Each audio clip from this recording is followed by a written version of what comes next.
Hello everyone, I am Mohini Mehrotra and I am currently pursuing M.tech ID from IIPS DAVV.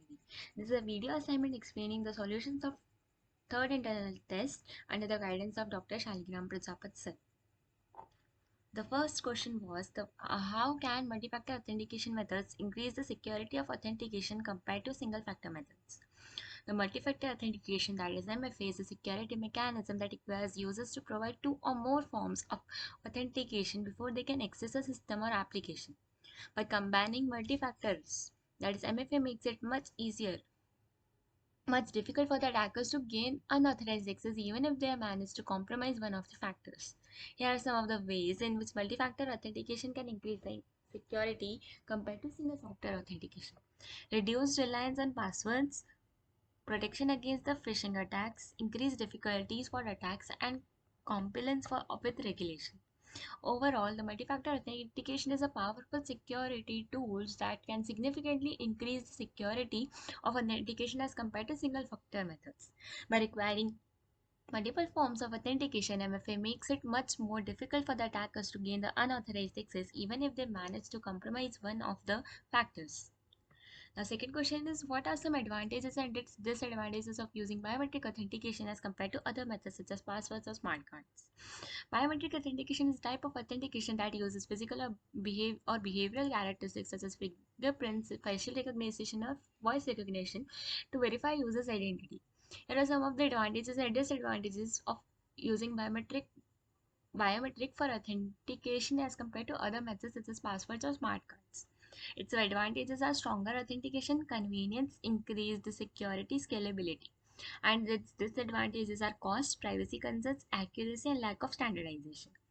Now, the second question is how authentication methods such as public key cryptography protects against attacks such as man in middle and replay attacks. Public key cryptography is a method for encryption that uses a pair of public key and a private key to secure the data transmission. Here's how we protect man in middle and replay attacks. In man in middle attacks, an attacker intercepts the communication between two parties typically by impersonating one of them.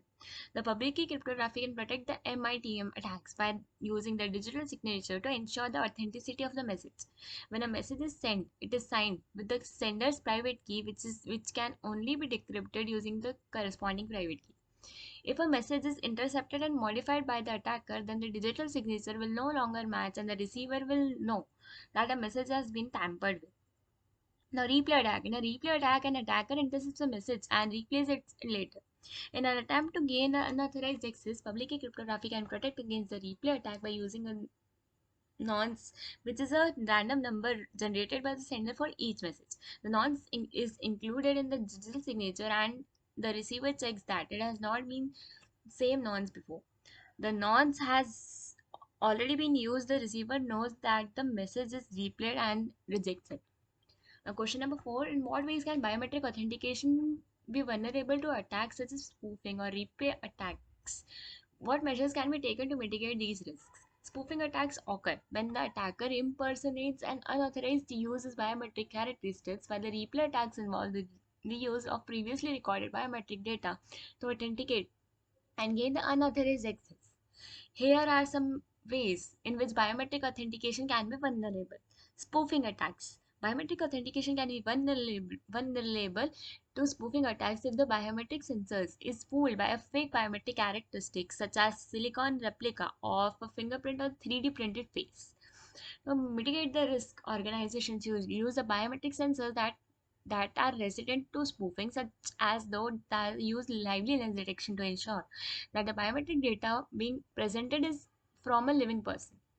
It is also important to regularly update the software or firmware of biometric sensors to ensure that they have a latest security patches. Replay attacks. Biometric authentication can be vulnerable to replay attacks if the biometric data is not securely transmitted or stored. To mitigate this risk, biometric data should be encrypted both during the transmission and the storage, and organization should implement the measures to detect and prevent the unauthorized access to the biometric data. In addition, biometric authentication should be used in conjunction with other forms of authentication such as password or token-based authentication to provide an additional layer of security. Now, data breaches. Biometric data breaches can occur when an attacker gains an unauthorized access to the database containing the biometric data. To mitigate this risk, the biometric data should be stored securely using the strong encryption and access control.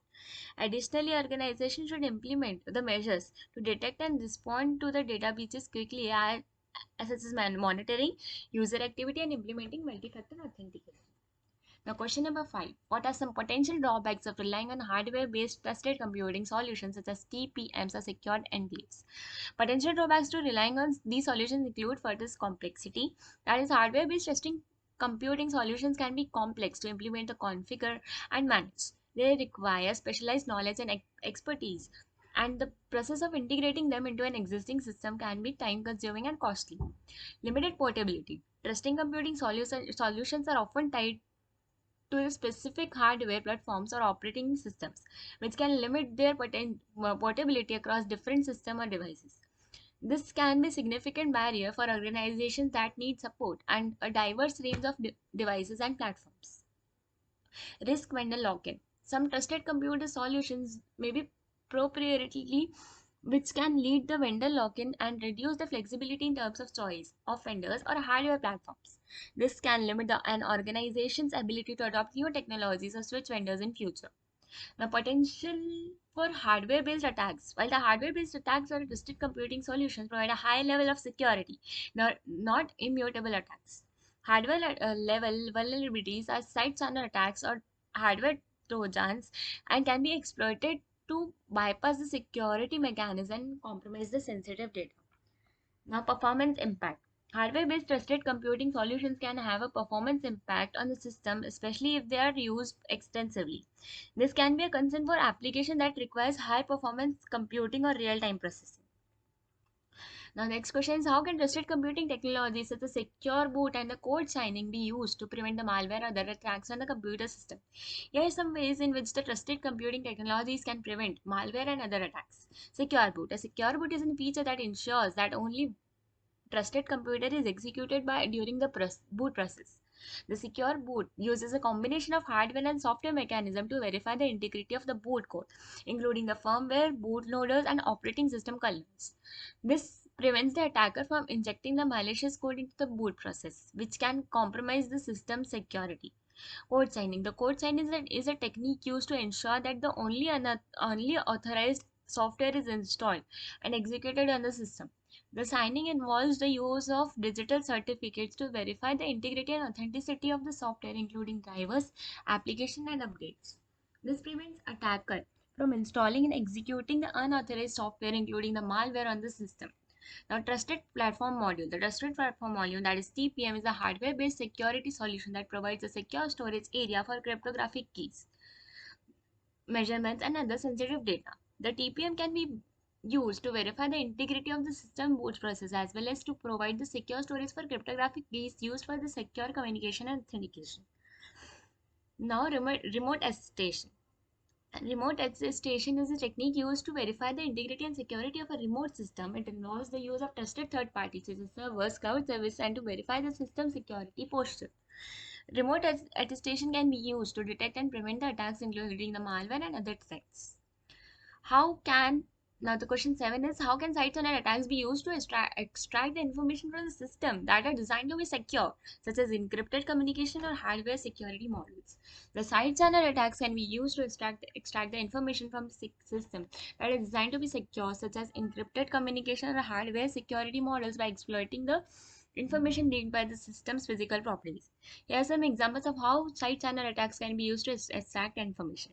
First is power analysis attack. Power analysis attack involves the monitoring of power consumptions of a system to extract the sensitive information such as cryptographic keys.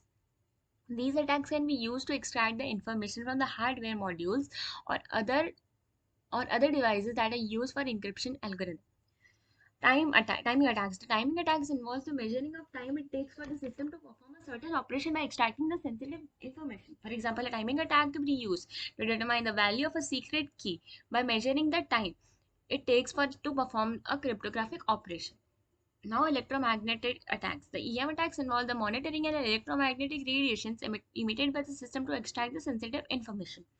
These attacks can be used to extract the information from the devices that use encryption algorithms such as smart cards or hardware security models. Now, acoustic attacks involve the measuring of sound generated by system to extract the sensitive information. For example, an acoustic attack could be used to determine the value of secret key by measuring the sound generating by a device during a cryptographic operation. Now, question number 8 is how can countermeasures such as power analysis, resistant design, or randomization be used to mitigate the side channel attack, and what are the trade-offs between security, cost, and performance? The side channel attacks are the attacks that exploit the information leaked by the system's physical properties such as power consumption, electromagnetic radiation, or time. The countermeasures such as power analysis, resistant design, and randomization can be used to mitigate the side channel attack. However, these countermeasures often have trade-offs between the security, cost, and performance. First point is power analysis resistant design. The power analysis attack involves the monitoring and the power consumption of a system, extract cryptographic keys or the other sensitive information. The power analysis resistant design can be used to mitigate these attacks by minimizing the amount of power used consumed by the cryptographic operations. This can be achieved through techniques such as voltage scaling, power gating, and current limiting. However, the power analysis resistant design can increase the cost and complexity of a hardware design and can also have a performance impact on the system. Now, randomization. The randomization can be used to mitigate the side channel attack by introducing random variation in the system behavior, making it more difficult for the attackers to extract useful information from side channels. Randomization can be achieved through the techniques such as random delays, randomizing algorithm behavior, or randomizing the order of operations.